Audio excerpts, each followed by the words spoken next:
Hello and welcome everyone to another episode of Design Recharge. My name is Diane Gibbs and I'm the host and I am a graphic design professor as well as I've been a graphic designer for over 15 years. So I've always wanted a place to come to connect with other designers. I have my own company and it's just me. So I need to connect with other people. I need to get motivated, and that's why I started this channel.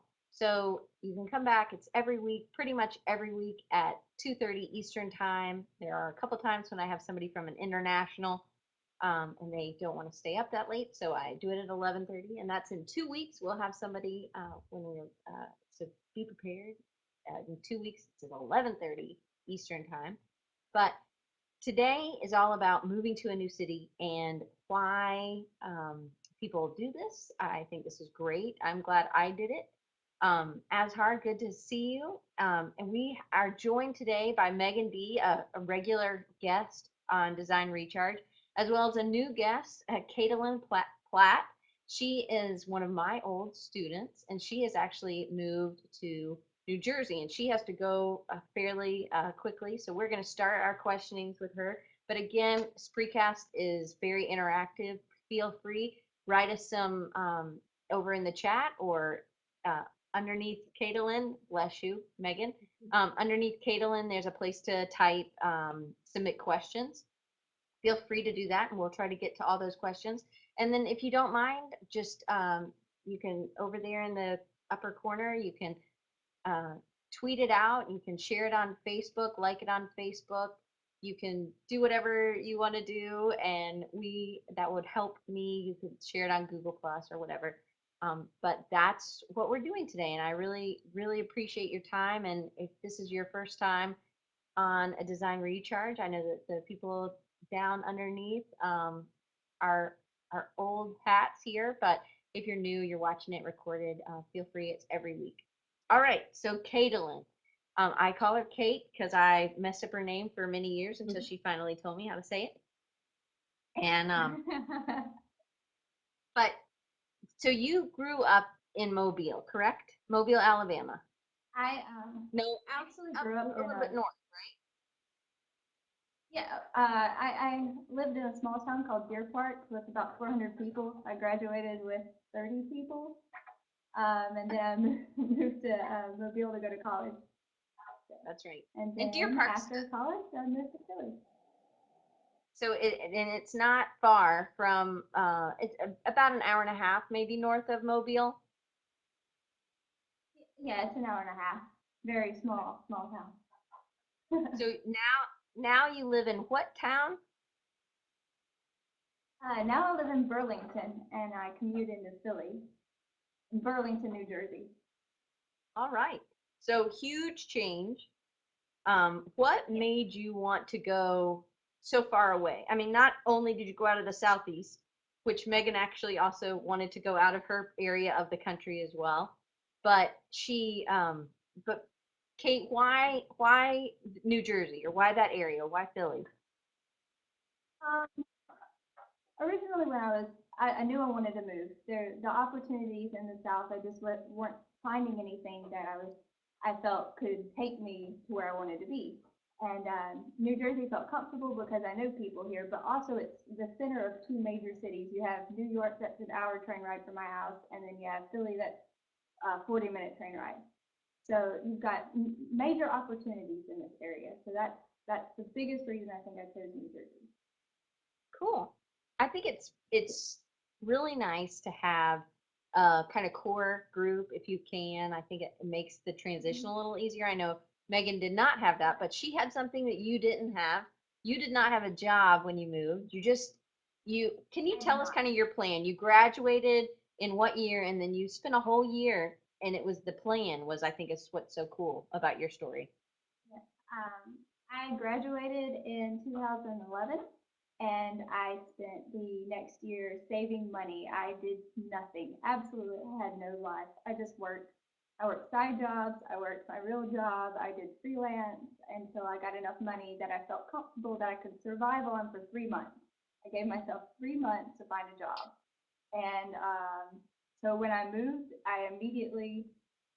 my friends tried to get me to take a week off just to relax, because I had been going so hard, but I couldn't do it. I could not relax until I knew I had a job. So as soon as I moved, I was putting in 8 applications a day. I found places to do freelance at. So that's what I did. You did that full time. That was your full time job. I did that full time for a whole year. Didn't take That's good. weekends off. So when you so it wasn't really about a blanket kind of search. You were searching all California to New York. You kind of were very specific on what where you were heading. And then you also had you said I'm going to work, and you actually the main job you had was not a design job. I'm sure you ended up doing some design for them, but you actually just were ending up making the money, and that's something you as a student were really good at as well. You worked full time. She took care of her grandmother, and she was all she never turned in a project late, which I loved. But So, she was like a it, good student. I think determination has a lot to do with it.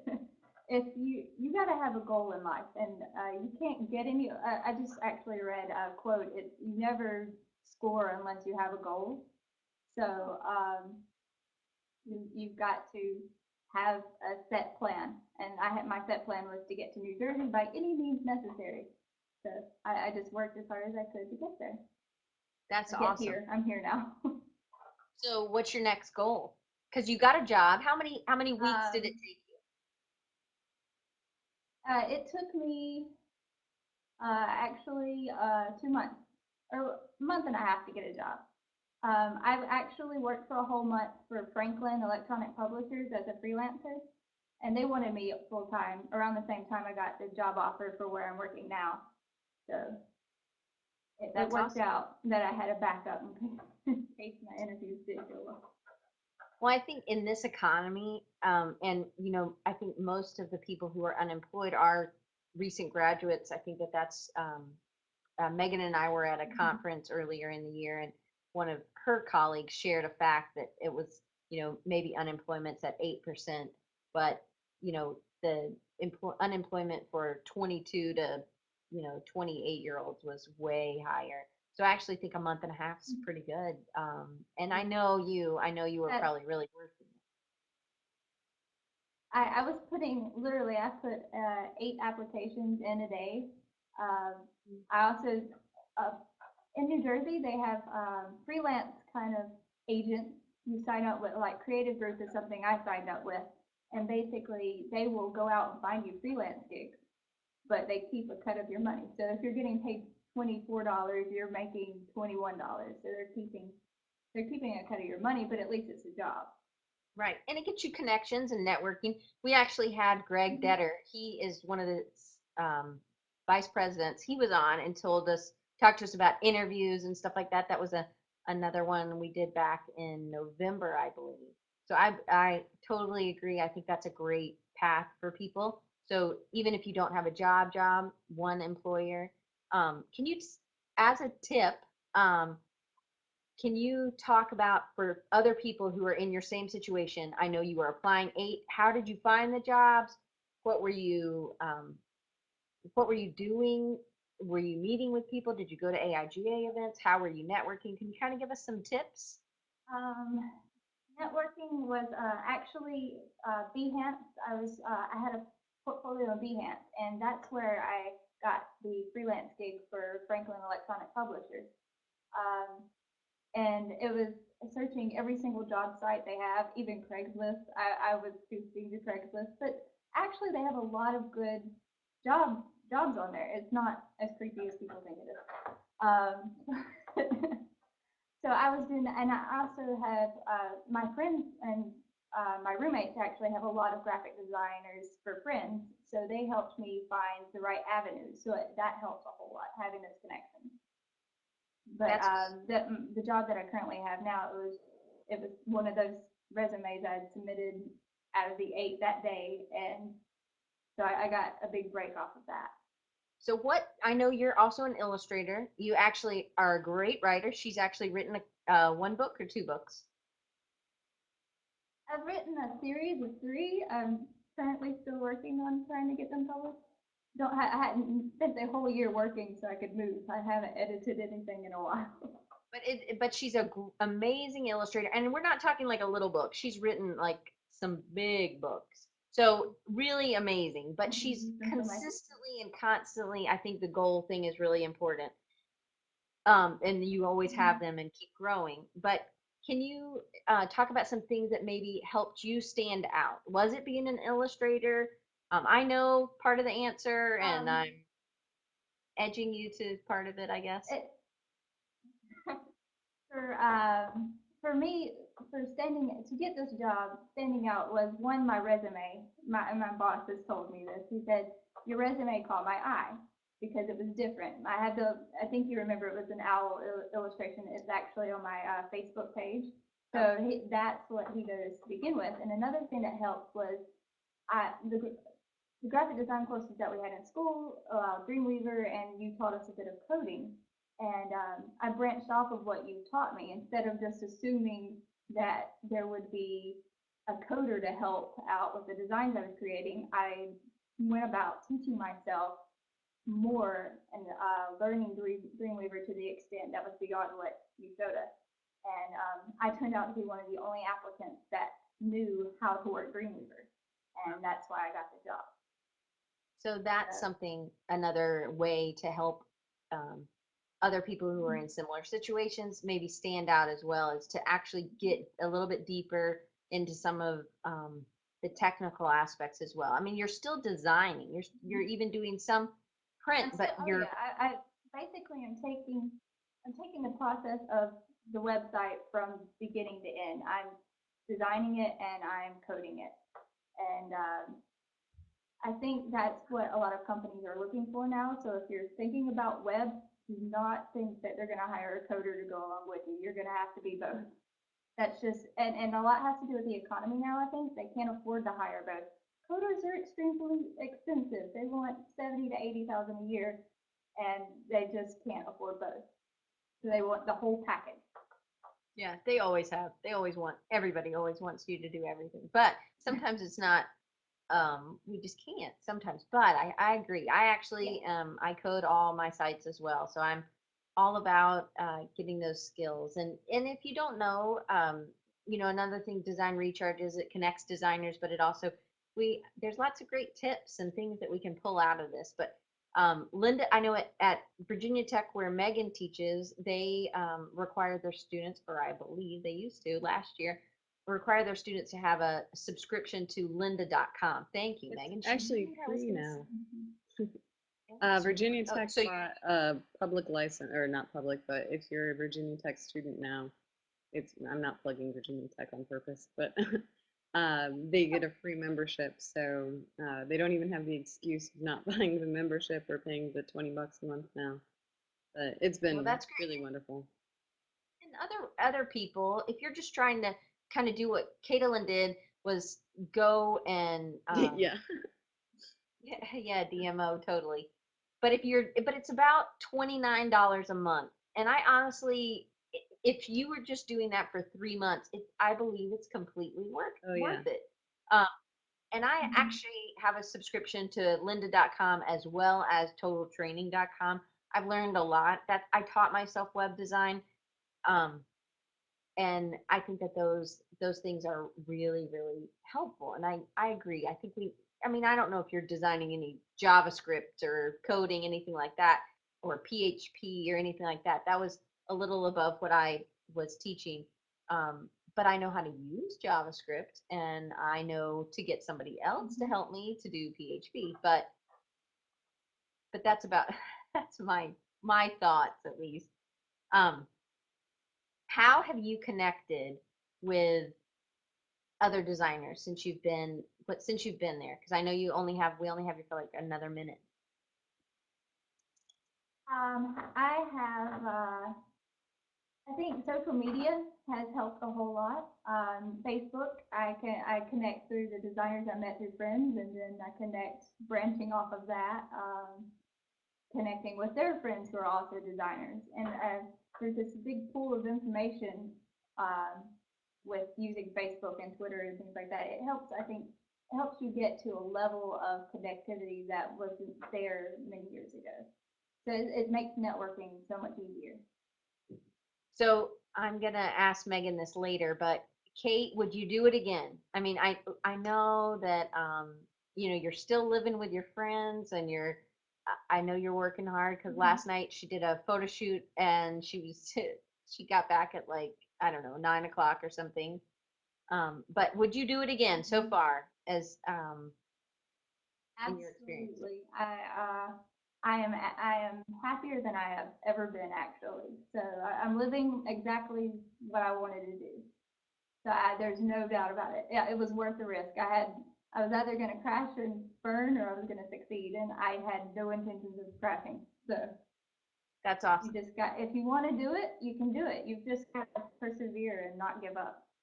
So I'm going to put up on screen her website, and you can actually go. And I'm sure Kate would answer some questions. I'm sure she's got an email address on there or something. And I put her Facebook up earlier, so feel free connect with her, see what she's doing, keep up with her. And Kate, thanks so much for coming. I really, really do appreciate No you being problem. here, and I'm so proud of you. Um, just I feel like a mom, I guess, because it's like one of my little birds went away and is doing so well, and I'm just really proud of you that you stuck to it. Because a lot of people, from what I Yeah, see, you were a big help and a big encouragement, and I appreciate that. well, I appreciate you, and I appreciate you always turning things in on time. It was easy to give you a recommendation. Well, Kate, thanks so much. Thanks for taking Oh, time yes, out of you your did. day, and I hope you get to come back and join us Thank again soon. you. Thanks, Kate. Okay. Bye. All right, so Megan, some of the same questions. You have been out a little bit longer than year and 3 months, I think. Yes, Um, quite a bit but more. but can you kind of go through your background, where you went to school, and then what happened um, while you were trying to find uh, a job? Right. So I'm originally from St. Louis, Missouri, and I went to undergrad at University of Illinois at Champaign-Urbana, which is about 3.5 hours away from St. Louis. So I had stayed pretty close to home, uh, and I had this urge to get out of the Midwest. Although, as an undergrad, I was definitely applying mostly to design firms in Chicago. It was sort of a strange experience because you would be interviewing at the same places your friends and classmates were interviewing at because that's where the job openings were. But I also had this sense that if I had moved to Chicago right after graduation, I might never leave, which isn't necessarily a bad thing. Probably the So why? two 'Cause best. that's oh, Yeah. go ahead. 'Cause you had two Uh, best. That's the question I well, had because you said right.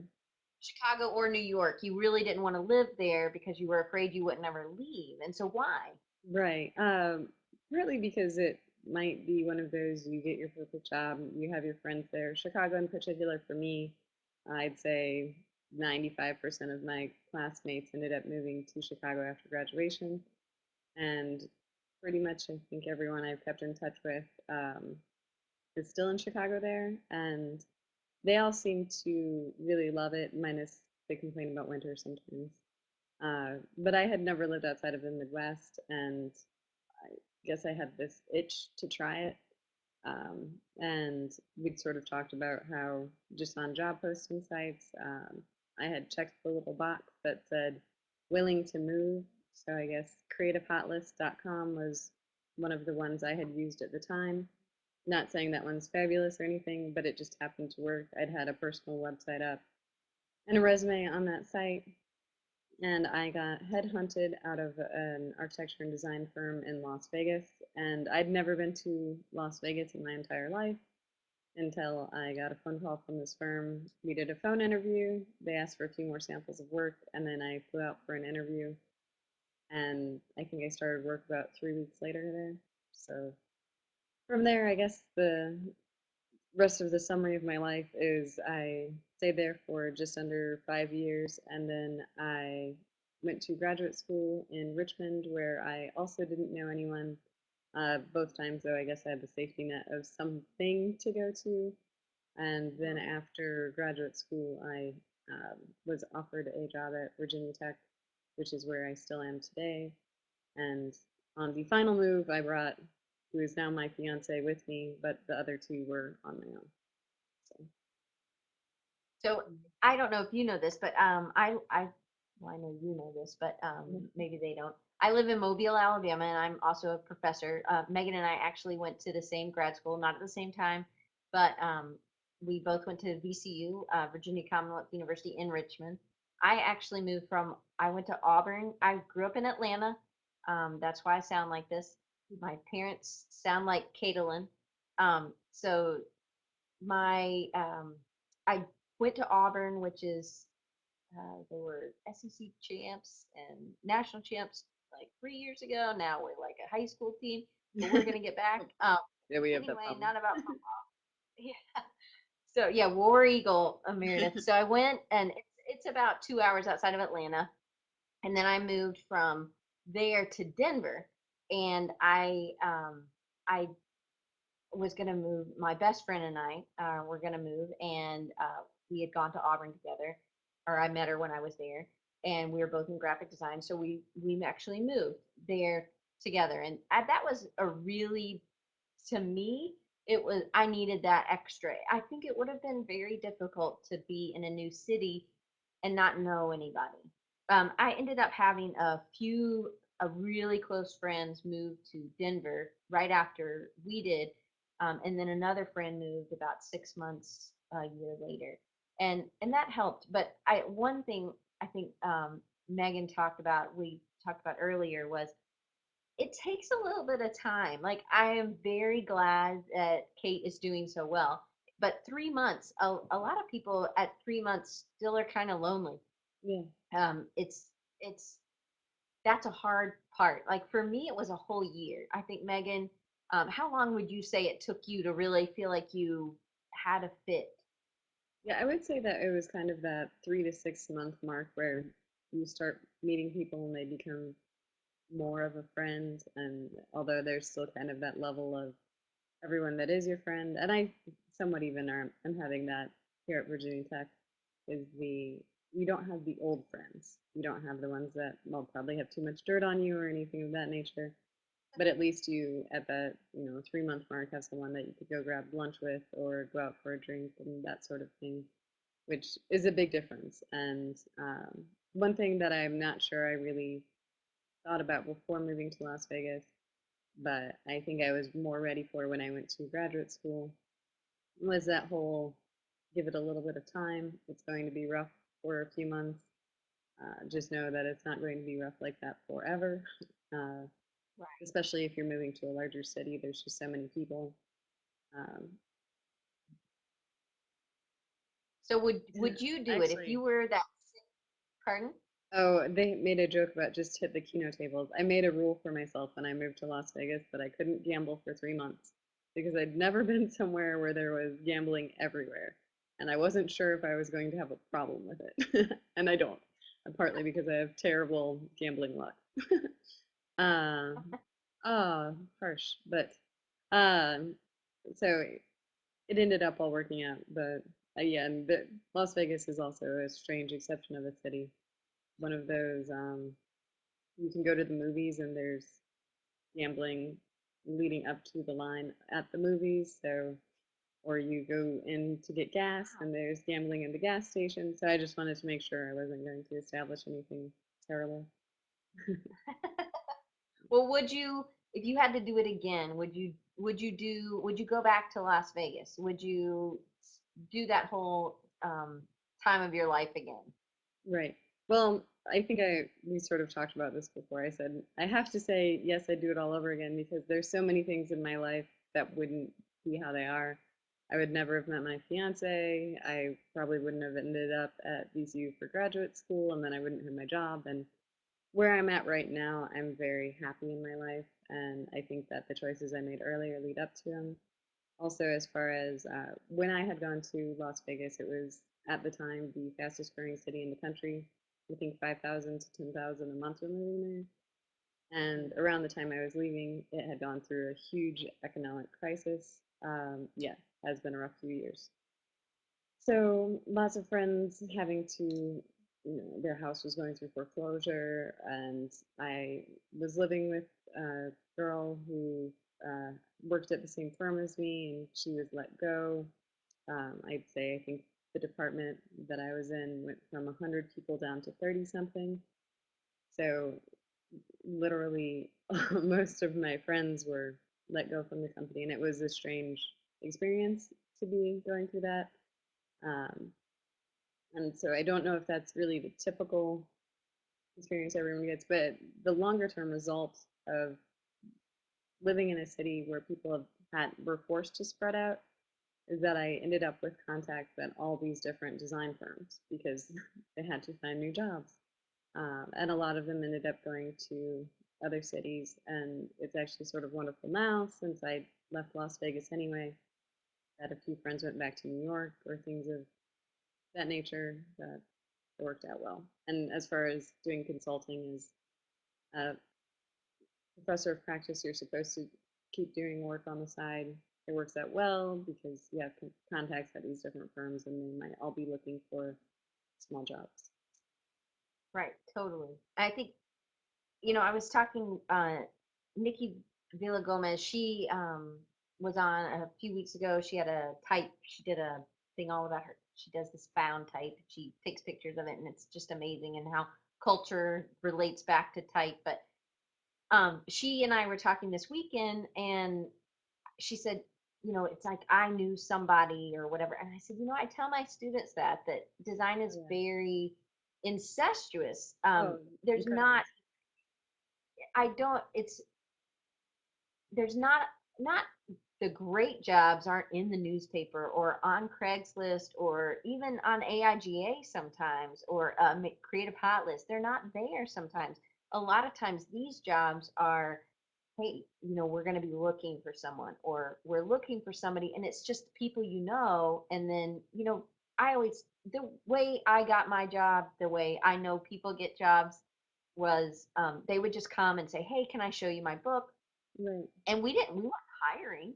We would just give them some feedback, and then they would we might know somebody in our Right. little family of designers that's hiring.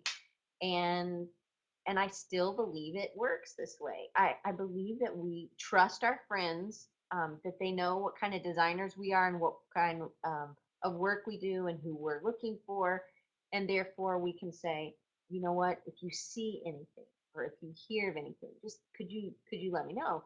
And so people who just want to, I like, for me, when I'm trying to find a contractor to work with or a freelancer to work with, which I end up having to use some freelancers as well, which is great because it makes new connections. But I Right. also, you know, it's, hey, do you know somebody? Or I hear something, and I say, hey, I know somebody who would be perfect for that.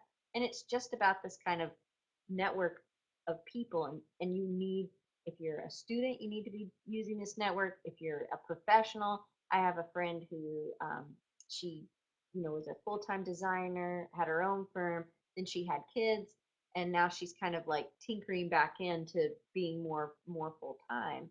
And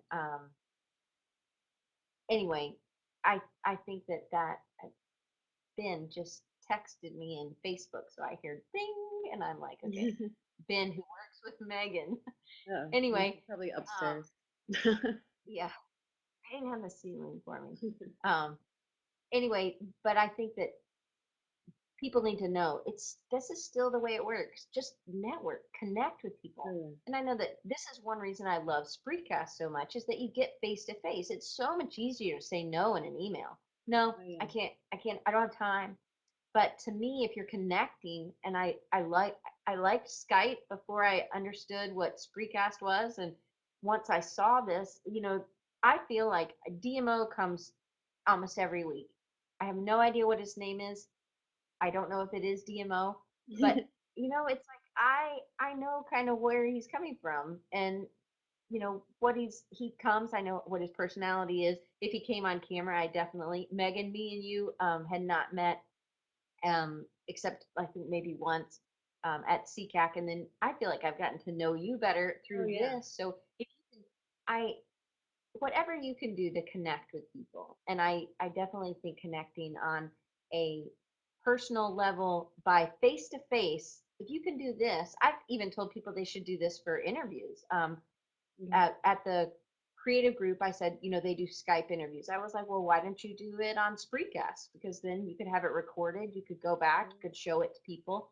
You could do tips. You could do all kinds of things. It's just another use, a great use for what we need, because we need to see personality. I don't want to just see somebody's book. If they're really Yeah. cocky, I really don't want to work with you. So I need to see personality as well. Well, I think What do that you think? also, oh, sorry, Go goes ahead. into the, well, there's a poster I found that I love that I put up in my student design group that I run at Virginia Tech. That's work hard and be nice to people. And it might sound cheesy, but I feel like there's so much to not just the who you might meet at conferences or things of that nature, but of jobs that you have. And well, in my case, it'd be I had 4 different bosses in 4 years, I think. And so, but if you've proved to them already that you're going to produce good work and you're not going to be, I guess, Spreecast is PG-13 or something. But if you're not a jerk and you produce strong work or and you're a hard worker, then it's one of those more opportunities show up in the future. And Yeah. And a lot of designers get tested, they'll get their first job and they won't have a contract. It won't be they'll just be working for a contract basis. And, they'll say, okay, well, we're going to try you out for 3 months. And then if we like you, then we'll offer you a job. And I think for designers, don't yes, be afraid. Like, just right, do it. You can find something. If yeah, you really believe in yourself and your right, skills, then you can find something. Just move to the city. I moved to Denver. I did not have, I had gone during my spring break, my senior year, um, or right after I graduated or something, we'd gone and had some interviews. And then we went back and got our stuff. And then we came back to Denver. And Tara and I didn't have a job. She had more of a clue into a job and she ended up getting that one. And she stayed there for 7 years, which is a long time for a designer to stay at their first job. But it was a great firm. But I ended up getting, I got a job maybe in 3 weeks, which, it was like 96, which there were lots of jobs, but I had skills that nobody in Denver needed yet. They hmm were like, well, we're not quite there yet. I was doing multimedia, which back then it was called director. And it was kind of like After Effects a little bit, or more like Premiere, Adobe Premiere. And they were like, "Oh my gosh, can you come back in 6 months?" I'm like, "What the hell am I supposed to do for 6 months to yeah, eat?" I mean, my parents do not want to pay for me anymore. My dad didn't want me to do graphic design because he thought, "Oh my goodness, we're going to be stuck with this kid forever." He wanted me to do business, and that was the reason. And so I really wanted to make it. And I freelanced for a while. After those first 3 weeks, I got a job. It was the worst job I have ever had in my whole life. And I have had some doozies, but I actually have had lots of really good jobs. Um, but it was a emotionally draining position. The boss was really mean. And my dad told me, he's like, would you let your friends talk to you like that? And I was like, yeah. no, but I'm Southern, we're supposed to be respectful, and I am. That's how I was raised. I was like, well, I can't talk back to him. He goes, well, then you need to quit. You need to quit, or you need to stand up for yourself. And I love my dad. My dad, good Southern gentleman. And for him to say that, I was like, okay, well, I'm quitting because I'm not going to stand up to this man. I mean, I'm like 5'1". I feel like I'm 6'3" now, but then I did not think that. So I left and I got a job in retail, which I do not suggest. You end up spending too much money. Get a job waiting tables. You can make a lot of money. You're working at night, so then you can still you can work your Interviews. resumes and stuff during the day. You can shop your book around. Um, and I even think it's good for us, Megan, to go and show our books to other people regularly so that we're staying in and I don't care if you've been in the business for 25 years. I think you should have somebody who you think is really cool designer and then go show your book. It can be a little wrenching. It can be like going back to school, but that's kind of what grad school was, I believe, probably for us. I don't know if you were broken down in grad school, but I loved our grad school. I loved the people that taught us. Amazing, amazing designers. But I definitely got broken. Yeah. Ben and I, who were at BCU together, who works upstairs from Meaghan, um, we both were designers. We'd been designing for 5 years professionally, and then we went back to school. I didn't know Ben before this, but we just exactly the same life, except he was on the East Coast and I was in the Rocky Mountains. And I think that that was impactful for me, the breaking down. How about you? Right. Well, I also think that there's kind of this, not that I'm really old yet, but as you get older, you start realizing that even if you get knocked down, uh, that it's not permanent. It's sort of even if you're having a rough few months where it's very lonely, and you're having a hard time meeting people in whatever way that might be, uh, that it's not going to be like that forever and ever. And that there's things you can do if you have that job where you hate your boss and you can't stand up to him, then you can quit your job and it'll be okay. Or you can hold on to it a couple weeks and find a new job. And it's Right.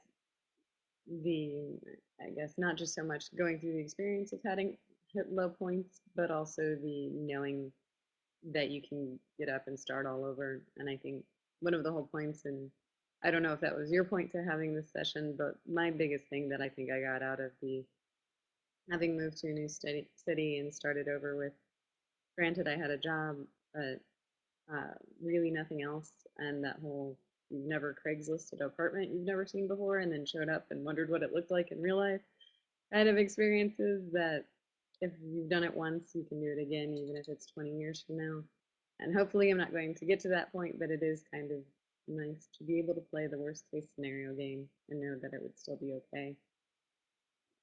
I agree. I think for me, there was never an option to go back home. My parents, I love my parents. My parents are great. They were very strict. Not that I'm like crazy girl going out all the time, but Sure.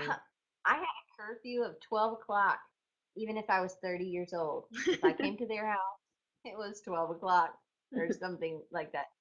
I didn't want to live like that. That was not that the curfew thing. It was just that I wanted to be able to you know, pull do Oh, something yeah. else. Um, I think Nancy, just so you know, my sister lived in Brooklyn and she lived in Dumbo, really nice area, as well as oh, I can't think. It's right across the street from a station and a Target. She lived in a old bank building. They do the Brooklyn Flea Market there. That was a really nice place. If you're looking for places in Brooklyn, if you send me an email, I'll get you in touch with her and she can tell you some places. I also have a friend who also still lives in Brooklyn, Nancy, just so you know. Um, but I think that's funny. How did you find your place to live, Meaghan? When you were going to Richmond or when you were going to going to Las Vegas. I think in Vegas, if I remember correctly, it was an apartment finder I picked up while I was there for, I had a 7 hour long interview and was offered the job at the end of the day. Um, so I made sure to kind of look around a little bit and then looked at their websites and things after that. Uh, Housing when you live in the desert is really easy to find because they just spread out. It's not like other cities where there's only so far you can go. It seems like there's just a little bit more urban sprawl. So I did get really lucky there. And then Richmond, it ended up being okay, although that was a little bit sketchier. That really was, I found an apartment on Craigslist and definitely got lucky. It wasn't quite as beautiful as it looked in the photographs, but there was nothing really terrible, although I found out it used to be a funeral home, but it could be worse. My next door neighbor was very friendly, which helps make a not perfect apartment seem nicer. Well, so what? How did you connect with other like regular people, like normal people? Not normal. I mean, designers are normal too, Right. but non-designers. How did you connect with just? How did you make friends? Like, or were most of your friends designers? Right. Well, looking back, I think I actually had some pretty lame attempts along the way. Like oh, I'll go hang out at Barnes and Noble and bring my laptop and drink some coffee. Maybe I'll meet other people that are, and then you don't, you just drink coffee and play on your computer. Um, and then there'd be other things. I really lucked out that my firm had hired a lot of young people. Being a larger firm, it had architects, interior designers, graphic designers, and industrial designers. And I was specifically in a department that was meant to be younger people. I think we were all single, and we were joking that they did that so we could work late and not complain about overtime because we had no families to go home to. So I'm not sure if that's true or not, but it ended up that I got a nice group of friends. The problem with a city like Las Vegas is that it's very transient. Almost everyone's coming from somewhere. I think for the most part, the other people I knew there had come either with a friend or a brother or boyfriend. A few people had come with a boyfriend or girlfriend and broke up once they got there, but so there was a high turnover rate of friends as well. So once you'd made a bond, the friend might move back to Seattle because they didn't want to be in Las Vegas permanently because very few people really Right. do want to be in Las Vegas permanently. Um, but then there's also the whole dating issue, and dating in Las Vegas is not ideal. I do not recommend trying Match.com in Las Vegas. I think I went on a date one time and someone told me on our first date that, well, they had a slight cocaine and a slight gambling problem within the first 20 minutes. Another time they talked about their dog named Dahmer after Jeffrey Dahmer. So that was kind of the end of my online dating experience. So some of my attempts failed miserably, but everything worked out in the long run. I did things with my company too. They were great about sponsoring like a bowling team, a volleyball team. We had the worst D League volleyball team ever, but it was fun. And meeting people those sorts of ways are great. And we get a little group together and it works out. And there's a lot more in larger cities. I think it's Venture Out, not Venture Out, that's Virginia Tech. I can't remember it now since I don't live in the city anymore, but my friend Jacob is really outdoorsy, and I know he's always looking for people to go on hikes with. So he goes to these meetup, that's it, the sort of meetups to go on hikes and um, those sorts of things that are nice activities if you have interest. Um, Mhm. I definitely agree with that. I think that for me, I snowboarded. I didn't snowboard before I got there, but I was a skier and then I started snowboarding and I had friends that I would do that with.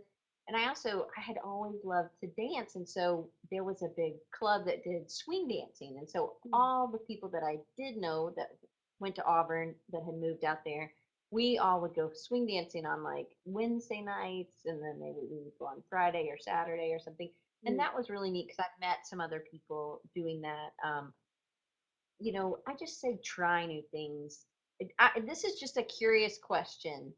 Did your parents, where you grew up, did your parents live there or did they move there? my dad was originally from, or is originally from St. Louis, and he is still there, although longer term, I think he's planning on moving. Not that you need to know my dad's life story. My mom originally is from New Mexico, Los Alamos, and she ended up going to Washington University, and they met, and that she stayed there. So, It's it's funny because I was very supported by my family, even though my mom and my dad, they didn't want me to go that far away because now I'm, a plane ride. I was, 30 hours away from them, and right, that was hard. But but were your parents supportive? I mean, not financially or anything, just right. emotionally supportive of moving. I know I've been very lucky that my parents are generally supportive. I mean, they've always encouraged the art thing. I think we talked about my dad's a lawyer and my mom was a computer programmer, so I sort of am the randomly creative art person, and that they've always been behind me on that.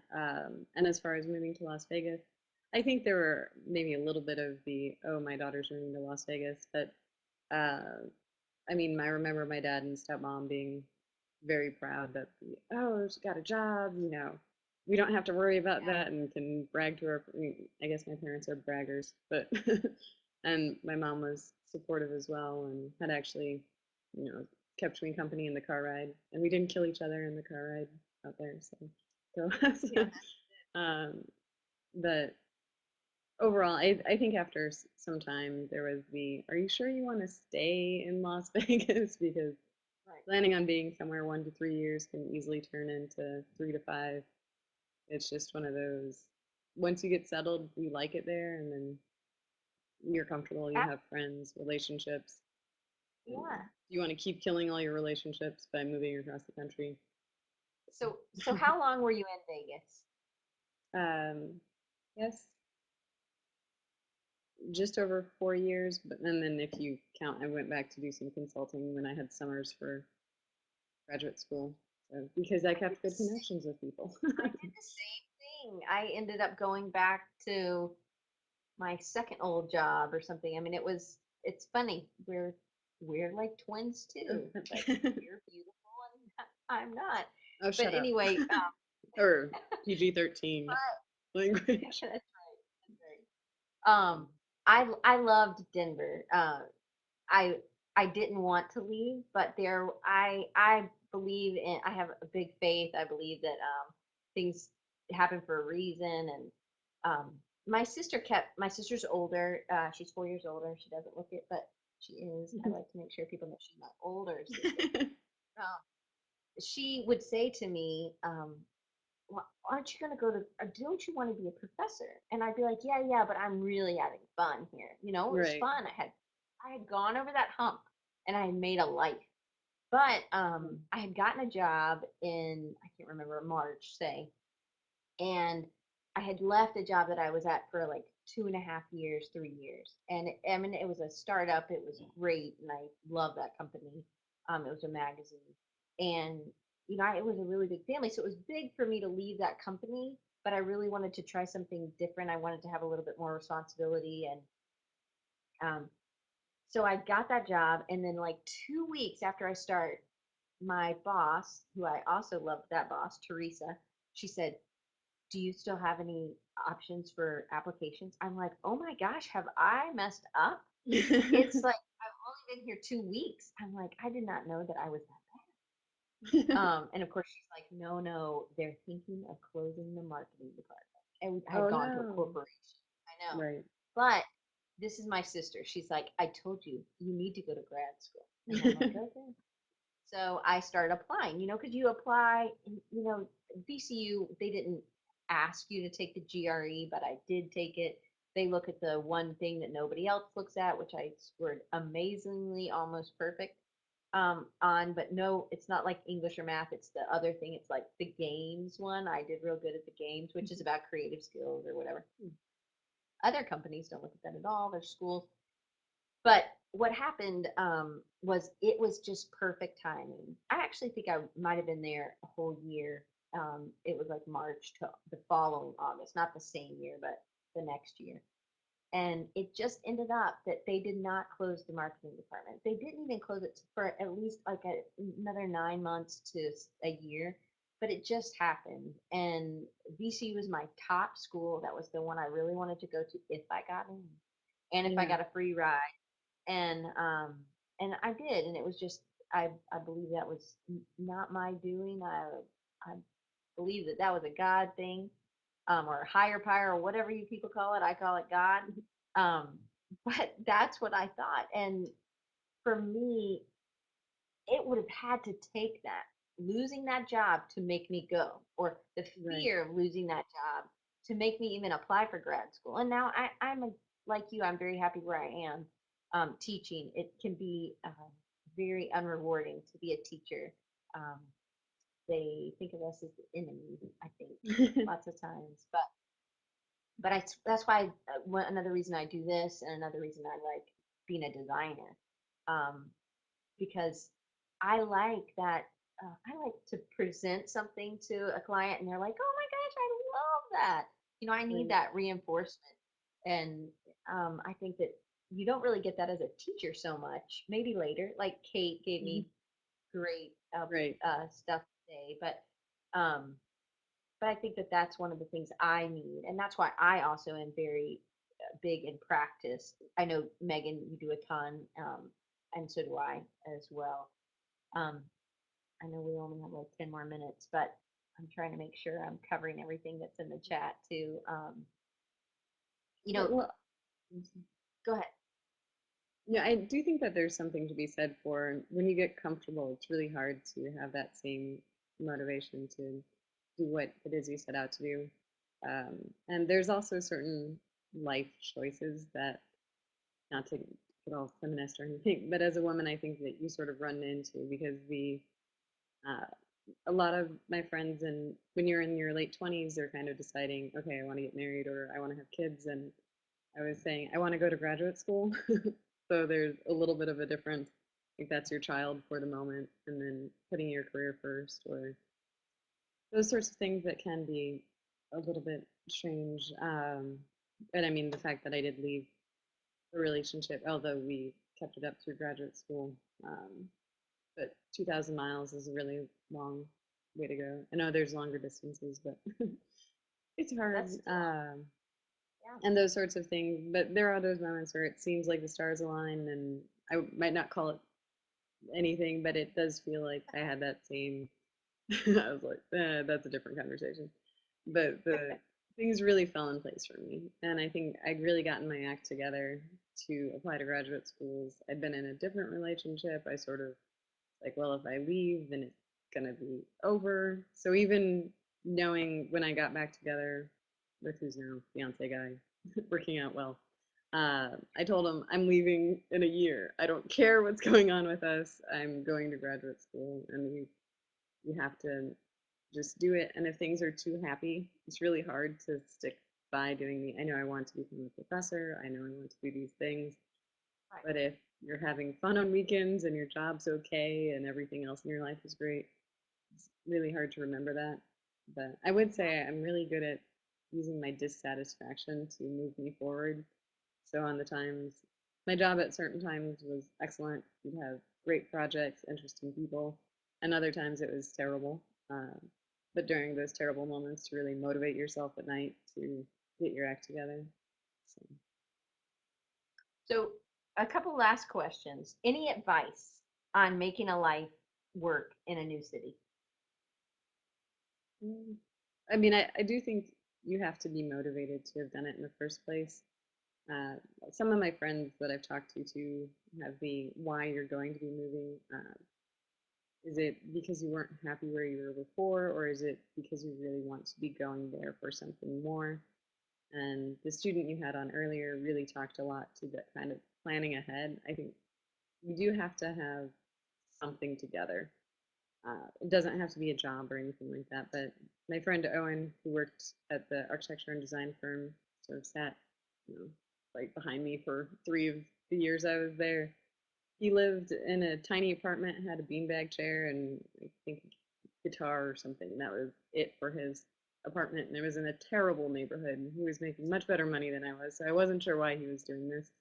He was like, I want to move back to New York, and if I live like this, then did. So he quit his job, traveled across the country, saw all sorts of sites, and was unemployed for a really long time, but could afford it because he'd planned that he wanted to go back to New York. Um, so I guess I don't have any excellent advice, but I think having, whether it's money or a job or just really secure reason for wanting to make that change, and it never hurts to have a fallback plan. Or Hmm. I guess I've talked before about I play the worst case scenario game, so even if it seems bad, it might not be that bad because a couple more things can go wrong and it'll still be okay. So I think that's key is having that the what if. What if this doesn't work? What will I right, do? And I think it's just about planning instead of being like, I don't know, I'm just gonna go for it. I think having that plan is really essential, and that's why I say, hey, if you don't, my backup plan would be go get a job at Outback because they're not yeah, open during the day, and I made a lot of money during grad school right, being a bartender and waitress, and I was at not, it was only at night and on the weekends. And so that was not when I was trying to do to would have been trying to have a job, find a job. Right. Um, but I think also know, hey, give it 3 months, give it 6 months, give it a Yeah, give year. it some time. I I think personality is a big thing too, though. I mean, I'm a planner and I like things to be kind of know what's happening, and I like having control over certain things, even though I don't. So maybe I should stop putting myself in scenarios where I have very limited control. Um, but I mean, I know people where they could move to California and hang out on the beach, meet some people, and live in a van for a while. Like, that would be fine, and they would be okay with that. But I would go crazy and be paranoid about germs or whatever I would be doing. So it really depends. But I think having that why and really knowing that, and when things are down, give yourself a little bit of time to make sure that they can work themselves out. Definitely. I think motivation, I think being positive is really important. When you're looking for a job, if you do not think people are going to go to your Facebook page and see what you're posting, and if you're super negative, man, I don't want you on my team. Oh Also, yeah, you know, are you posting stuff about design? Are you interested? Or is design a passion for you? right. And to me, I think that those things, you know, I know who's passionate about design. I Oh follow yeah, those people and I get their tweets and I get these links and I'm following and I learn from them. And I think that yeah. that's really neat. I definitely suggest networking. Even do, a Spreecast or Skype or whatever Mm. with someone. See if they could do that. Gary, just so you know, it's about we're graphic designers and we come together once a week and we talk about all different kinds of graphic design stuff. You're welcome to come. Sometimes it's about social media. So sometimes it's really good for small businesses. But most of the time it has to do with connecting designers, motivating, inspiring, educating designers. Last time Megan was on, she talked to us about For Design, which is the design firm for students inside of Virginia Tech. Before that, a few months earlier, she was on and she talked about a specific project. Megan did what motivates Megan, and she did this postcard project, which I wish you could watch, but Spreak had a little Okay, I'll hiccup. stalk her. Is the gist.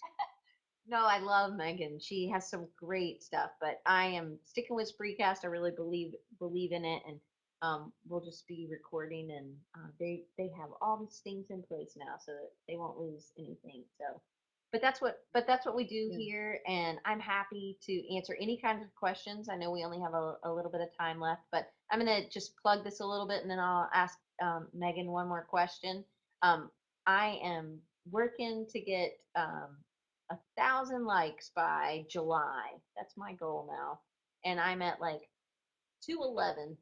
So, Design Recharge, Facebook. I'm also building an email list. You get a reminder as well as you get They kind of did it what we right. talked about what we talked about last this coming week. I kind of give a link to this one if you missed it, as well as a couple tips. And then if ever I'm gonna offer something like a little YouTube that I do for just designers, things like that. I also have another channel that's my Little Bird Communications, and I do different stuff for small businesses there. But I have a website, designrecharge.org. It will be being redesigned soon. This is the very fastest I could put up something in about a day. And That I'm made me going want to click to on it. change over to a WordPress based site. I will be designing it, Mm, but then just using the content management system, it'll be a lot easier to add things and things like that. mm. That's something I'm learning as a designer. I think it's always very, very important for designers to continue learning because if not, we will be the old people that no one wants on their team because we have nothing to offer except how it used to be. And Aw. there was a comedian in Atlanta was very much like Vegas, I guess, in a way, or Denver, or how Austin is when my parents were growing up. So they moved to Atlanta. Atlanta was the big city. My dad was from South Georgia, or he is, like you said. My dad is from South Georgia, and my mom is from North Georgia, and they went to the University of Georgia and they met there and then they moved to Atlanta. That was the big city. And I think that was one of the reasons why I felt like my parents totally were like, yeah, move away, that's no problem. They didn't ever expect me to live in Atlanta.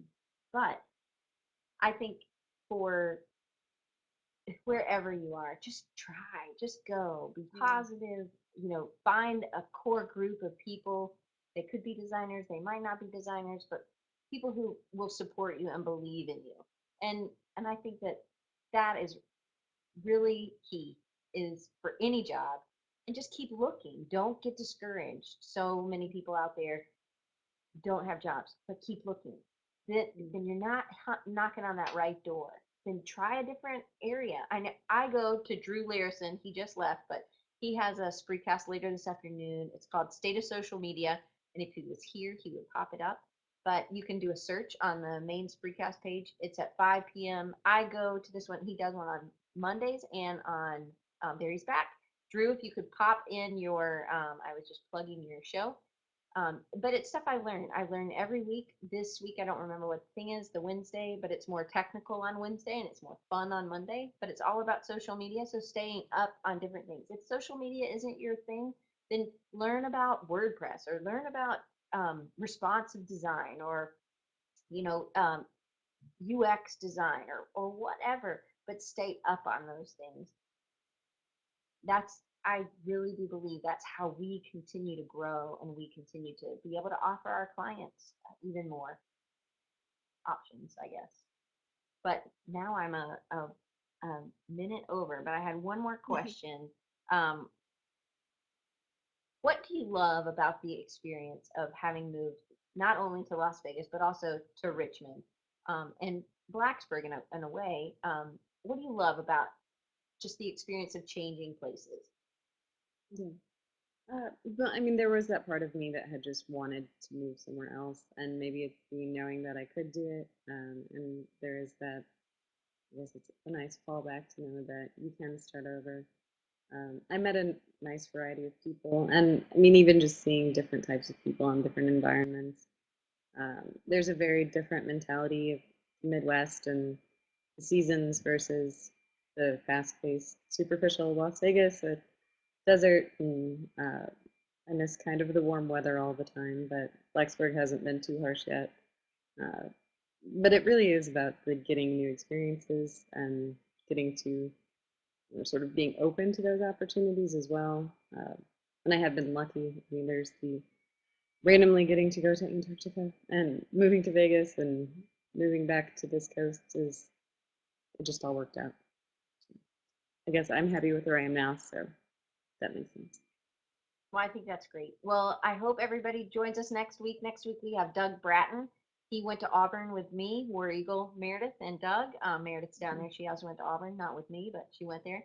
And he was a social work major in at Auburn. He was not an art major, but he is an artist now, and it is so funny to me.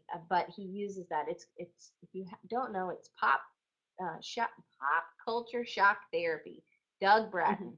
Check it out. Be here next week, 2:30 Eastern time for another episode of Design Recharge. He's published his own books, not self-published, but he's gotten publishers. He's in his own. He's in college newspapers. He's in his comic is in newspapers all over. So I love talking to entrepreneurs. He started it. He believed in it. I don't know how he can be that creative. He has to create at least one comic a day. It's amazing to me. And so he even pulls in some of his social work know-how. So it's great. He lives in New Jersey now, and he goes to Comic Con every year. So if you know anybody who's interested, tell them to head my way. Like us on Facebook. You'll get the updates. If you want to get on the email list, go to designrecharge.org and sign up. And I will not spam you. It'll be once a week. I send you something. So have a great week. Join us, and thank you so much for coming. And Drew, I'll see you at 5. Bye, Meaghan.